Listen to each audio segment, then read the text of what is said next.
All right, you're standing in a restaurant abroad. Lucky you. Squinting at a menu, about to order something you can't pronounce and may regret. Or perhaps you're reading an email from a colleague overseas. Well, you don't need a third-party app or a subscription.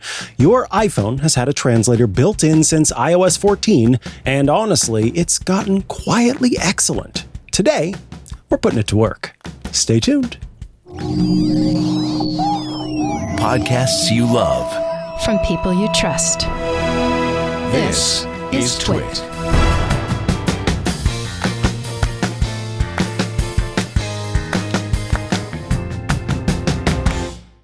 Welcome to Hands on Apple. I'm Mikah Sargent, and today we are taking a look at the Translate app. This is a true translation tool. It's not just some silly app that exists on your phone as a toy. No, you really can use it, and it's on more devices than you think. So let's talk about where we can find it. Well, if you are on iOS, you can find it by looking in, well, your pre-installed apps. That's right. It's pre-installed on iPhone. It's pre-installed on iPad. Plus, there's also a dedicated Translate app on Apple Watch that shipped with watchOS 11. Now, Translate, which is what it's called, simply Translate, supports 20 languages in total, Arabic, Mandarin, both mainland and Taiwan, Dutch, French, German, just some of the languages that are supported.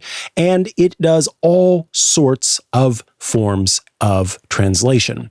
One of those forms is text translation, where you can simply type or paste text. You can hear pronunciation played back. And so we're going to take a look at how we go about doing this. Well, first, we'll pop over to this text, and I have some pre-written text here in Spanish.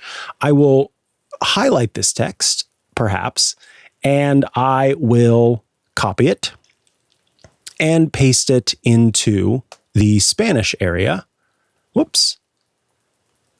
And we see that the translation happens automatically. Where is the nearest train station? I need to get to the airport by 5.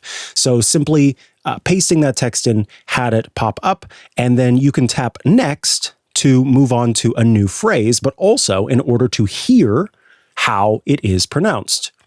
So being able to hear this text playback, ¿Dónde está la estación de tren más cercana? Necesito llegar al aeropuerto antes de las 5. And you could then compare. ¿Dónde está la estación de tren más cercana? Necesito llegar al aeropuerto antes de las 5. Your pronunciation to that pronunciation, as well as the English.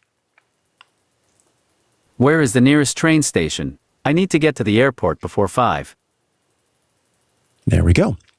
Now, with this, you are able to then tap on any of the words, the specific words that you have here, and get a definition of those individual words. You are able to also go through and look at your favorite phrases, your favorite history, which you can do in the top left corner. So at any time, if you want more information, you can simply tap on the arrows here to see the full text and understand the conversation between the two. And then also hitting that favorite icon will add it to your favorites menu. And you can see now that there is this dictionary option that pops up once that's been added to your favorites that lets you look at each word. Estación, for example, which is a feminine noun. This is the station for a train. It could also refer to a season, so the dry or rainy season, or if something is out of season, fuera de estación. And in certain places, like Latin America, it could stand for a radio station. Very cool to get to see kind of what each of these words could mean, what they mean in this context, and have a better understanding of them. On top of this, you don't just need to type or paste text in. You can also turn it into a two-way conversation if you are in person. I've actually seen this take place before, where I was at a where was I? I was at the post office, and someone needed to communicate with the postal worker and was able to use conversation mode here in order to communicate. So you'll see there's a microphone, and essentially what you have is a conversation between two languages. So here I could enter text in English. Hello, comma, how are you? Question mark. And then Hola, ¿cómo estás? play it back just like that. But I can also hit that microphone. Hola, ¿cómo estás? And so you see, I said, hola, ¿cómo estás? Meaning, hello, how are you? I could also say, hi there, I'm doing well. Thank you. Hola, estoy bien, gracias. You get the idea. But that conversation can take place back and forth, listening to the different voices as you carry on. Very handy. Very nice to see this kind of this back and forth. And what's pretty cool about this is that you can actually change the views from side by side to face. So that way, if we have the phone sitting on the table, the person on the other side could look down and see the text on that side in Spanish. I can look down on my side and see the text in English. And of course, those can switch. So being able to switch between these modes is really handy between, again, face-to-face and side-by-side modes. Now, in this section, you'll also see that you have some other options, including being able to move through auto translation, where it can fully listen to the microphone and begin to translate as you're speaking, but also detect language, which makes it so that even if you're not sure what language the other person is speaking, this will try to pick up on it and give you that information as well.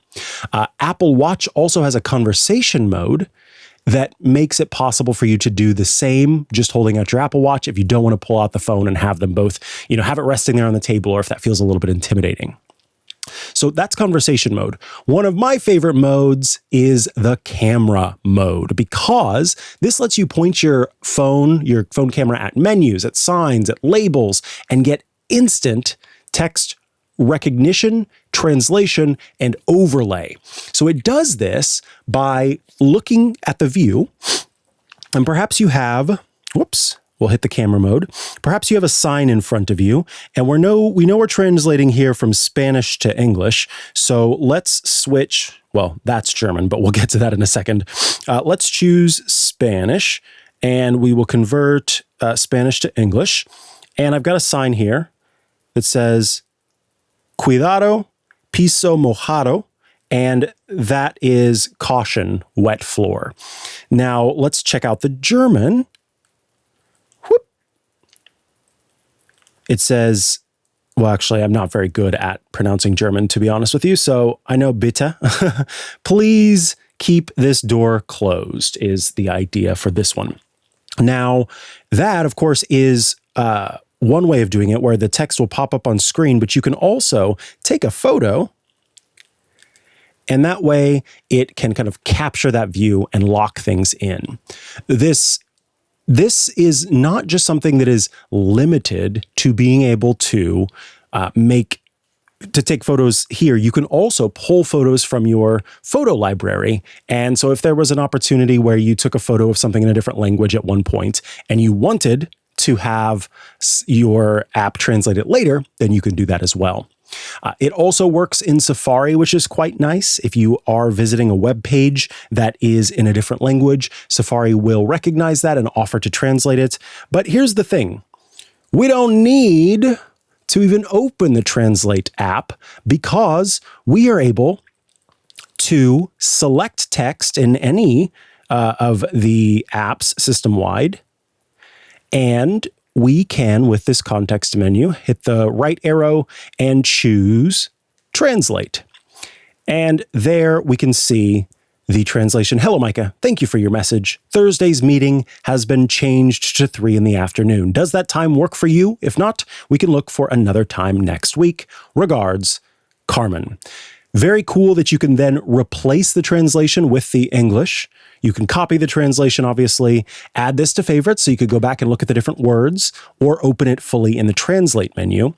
Let's see what it does with the German, since it didn't seem to be as good with the German as it was with the Spanish.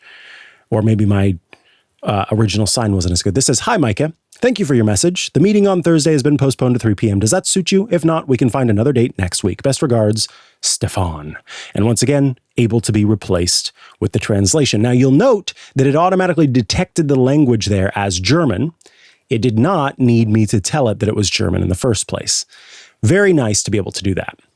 Now, that said, it's important to note that as of now, while on your iPhone and your iPad you have this Translate app, you don't have that on the Mac. Mostly that's because of the system-wide translation features, which would give you the ability to translate something from a different language without needing to pull open a Translate app. So simply right-clicking on selected text and choosing Translate will do the same as what we're doing here on your phone or on an iPad. One last thing that I want to tell you about.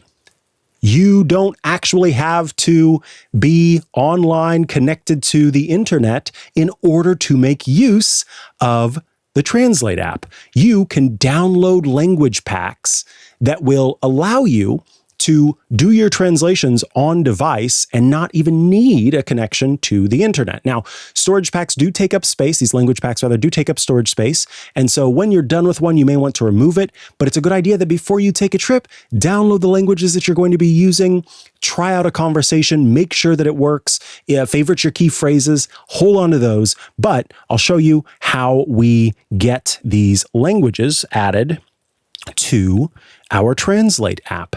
In the top right corner of the main Translate page, my favorite button, 3 dots. We can tap on that and choose languages. And right now you'll note that I have downloaded 3 languages to this phone: English US, German, and Spanish.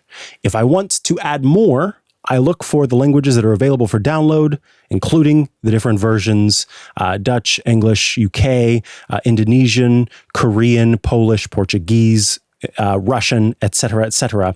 Simply tapping on one of those will make it available to we'll start the download.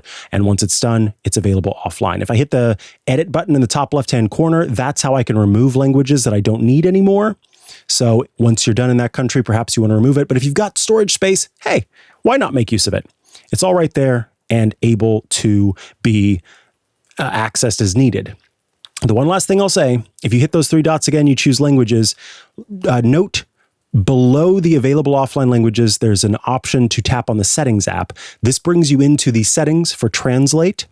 And you'll note that there's also a choice to change the translation app that you use. So this is a change to the default translation app, which is quite nice if you have a third-party one that you enjoy more. Here you can also delete languages that you don't want anymore saved offline. But last but not least, the bottom option here is on-device mode. And what this does is it forces the system to always translate languages on device instead of doing online translations. That is a privacy-preserving option. It is also an option that makes it so that you don't have to you don't have to find a connection to the internet in order to use it. But as it is noted here in the Translate section, it may mean that you are foregoing accuracy for the sake of doing it on device. So just bear that in mind if you choose to do completely on-device translations. Privacy is the thing that you get. Accuracy is perhaps the thing that you lose. So I've been trying to give everyone homework after we kind of cover a topic. So I do have some homework for you should you like to give this a go. Download one of the language packs and then try that camera translation on something that you have around the house. Or if you don't have something in a different language around the house, perhaps you look something up. Basically anything. Yeah, or you could even have it translate from English to a different language. Hold it up that way and see how it might look. So you don't need to then go look for something. Afterwards, if you're running iOS 26 and you have an Apple Intelligence capable iPhone, be aware that there's actually a whole second layer to the translation story called live translation that lives inside the phone, messages, FaceTime, even AirPods. And that may just be a future episode of Hands on Apple. But that covers the Translate app for today. Thank you so much for tuning in. I appreciate you for checking out this show every week, sharing it with your friends, and making sure that you have your questions answered. HOA@twit.tv is how you can get in touch, or Mikah@twit.tv. And hey, don't forget to join our club. twit.tv/clubtwit is where you get to sign up. $10 a month, $120 a year. You get lots of cool benefits. You can learn more about those at twit.tv/clubtwit. I'll catch you next week for another episode of Hands on Apple. Bye-bye.